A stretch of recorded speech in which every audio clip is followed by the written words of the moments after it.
সন্তান গ্রহণযোগ্যতার ক্ষেত্রে পাত্রী জানিয়েছেন যে তিনি সন্তান গ্রহণ করবেন। আমাদের পাত্রীর পছন্দের কোনো এলাকা নেই, যে কোনো এলাকার পাত্ররা আমাদের পাত্রীকে প্রস্তাব করতে পারছেন, তবে শুধুমাত্র যারা কুমিল্লা এবং বরিশালের পাত্র আছেন তারা আমাদের পাত্রীর কাছে গ্রহণযোগ্যতা পাচ্ছে না।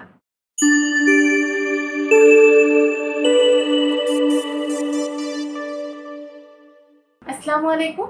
matrimonial.com.pd পরিবারের পক্ষ থেকে আমি অর্পিতা চলে এসেছি ঢাকার একজন পাত্রীর প্রস্তাব নিয়ে। আমাদের পাত্রীর আইডি নাম্বারটি জানিয়ে দিচ্ছি। আইডি হচ্ছে 463748। আবার বলেছি 463748।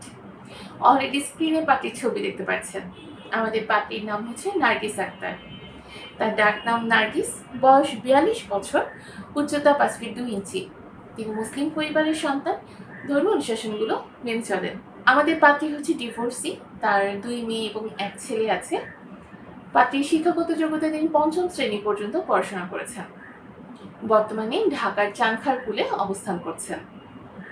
পাত্রী জানিয়েছেন তার রক্তের গ্রুপ হচ্ছে ও পজিটিভ, গায়ের রং ফর্সা। আমাদের পাত্রী হচ্ছে রান্নাবান্না করতে ভীষণ পছন্দ করেন, এছাড়া সাংসারিক কাজকর্ম তার খুব পছন্দের। পাত্রী জানিয়েছেন তিনি বোরখা পরতে স্বাচ্ছন্দ্য বোধ করেন। পাত্রীর পছন্দের খাবার হচ্ছে বিরিয়ানি।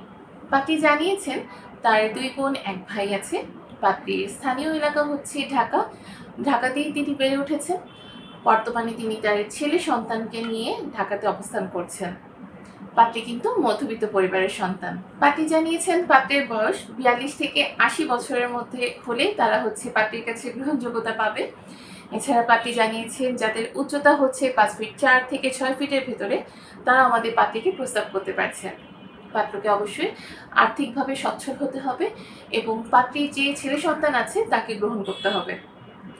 পাত্রী আরও জানিয়েছেন যে কোনো শিক্ষাগত যোগ্যতা সম্পন্ন এবং যে কোনো পেশার, সে চাকরিজীবী হোক ব্যবসায়ী হোক, সে সকল পাত্ররা আমাদের পাত্রীকে প্রস্তাব করতে পারছেন।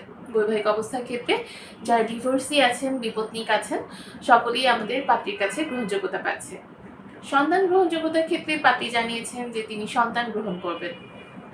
আমাদের পাত্রীর পছন্দের কোনো এলাকা নেই, যে কোনো এলাকার পাত্ররা আমাদের পাত্রীকে প্রস্তাব করতে পারছেন, তবে শুধুমাত্র যারা কুমিল্লা এবং বরিশালের পাত্র আছেন তারা আমাদের পাত্রীর কাছে গ্রহণযোগ্যতা পাচ্ছে না। প্রবাসী প্রস্তাবের ক্ষেত্রে পাত্রী সম্মতি প্রকাশ করেছেন, কিন্তু বিয়ের পর অবশ্যই পাত্রীকে সাথে করে নিয়ে যেতে হবে। যারা হচ্ছে আমাদের এই পাত্রীর সাথে যোগাযোগ করতে চাচ্ছেন তারা কিন্তু সর্বপ্রথম ম্যাট্রিমোনিয়াল অ্যাপস ইনস্টল করে নেবেন। সেখানে একদম ফ্রিতে রেজিস্ট্রেশনটা কমপ্লিট করে কিন্তু আপনি আপনার অ্যাকাউন্টে লগ ইন করতে পারছেন। সেখান থেকে আপনি আপনার পছন্দ মতো পাত্রীর প্রোফাইলগুলো দেখে নিতে পারবেন। যাকে পছন্দ হবে তার সাথে অডিও এবং ভিডিও কলের মাধ্যমে যোগাযোগ করতে পারছেন। আর যদি এই পাত্রী সম্পর্কে জানতে চান, পাত্রীর আইডি দিয়ে সার্চ করলে আপনি পাত্রী সম্পর্কিত সকল তথ্য পেয়ে যাবেন এবং তার সাথে যোগাযোগ করতে পারবেন যদি আপনার রিকোয়ারমেন্টটা ম্যাচ হয়। সবাই দ্রুত ম্যাট্রিমোনিয়াল অ্যাপসটা ডাউনলোড করে ফেলুন এবং নিজের বিয়ের সিদ্ধান্তটা নিজে নিয়ে ফেলুন। সবাই ভালো থাকবে, সুস্থ থাকবেন এই কামনায় আজকের মতো বিদায় নিচ্ছি। ধন্যবাদ সবাইকে।